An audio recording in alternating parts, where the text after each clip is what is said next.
এর বাবারও ক্ষমতা নাই কোন মুরিদকে বেহেশতে নেওয়ার জোর করিয়া। আরে আল্লাহর হাবিব আজীবন চেষ্টা করিয়াও আপন চাচা আবু তালেব আবুল আহাবকে বেহেশতে নিতে পারেন নাই। বাবারে, আল্লাহর হাবিব ফাতেমা রাদিয়াল্লাহু তাআলা আনহাকে ফরমান, ইয়া ফাতেমা তিনকাযি নাফসাকি মিনান নার, হে ফাতেমা, কবরে গিয়া যদি এই পরিচয় দাও যে আমি আখিরি জামানার নবীর মেয়ে, এই পরিচয়টি কিন্তু তোমার কোনই কাজে আসবে না, কোনই লাভ হবে না।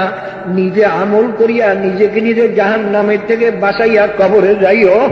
বাবারা, যদি কেউ মনে করিয়া থাকো আমি অত আমল করতে পারবো না, পীর সাহেব আমাকে বেহেশতে নিয়ে যাবে, তুমি মুশরিক হইয়া গেলা, অর্থাৎ আল্লাহ পাকের সঙ্গে অংশীদার বানাইছো তোমার পীরেরে।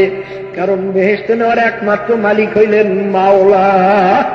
যদি কোনো পীরে বলে আমি তোমার কবর আযাব মাফ করতে পারবো না, তোমার জাহান্নামের থেকে বাঁচাইতে পারবো না, তবে আমি কেমন পীর হইলাম? মনে করি ওটা পীর না, ওটা একটা মুশরিক শয়তান।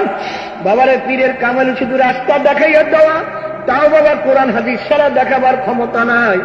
এই জন্য পীর হওয়ার জন্য পহেলা শর্তই হইল অন্তত মেশকাত জালালাইনের এলেম তার ভিতরে থাকা লাগবে, ওই অনুযায়ী আমল তার ভিতরে থাকা লাগবে, এবং আর একজন আমলকারীর সার্টিফিকেট, যাকে বলা হয় খেলাফত সার্টিফিকেট পাওয়া লাগবে। বাবা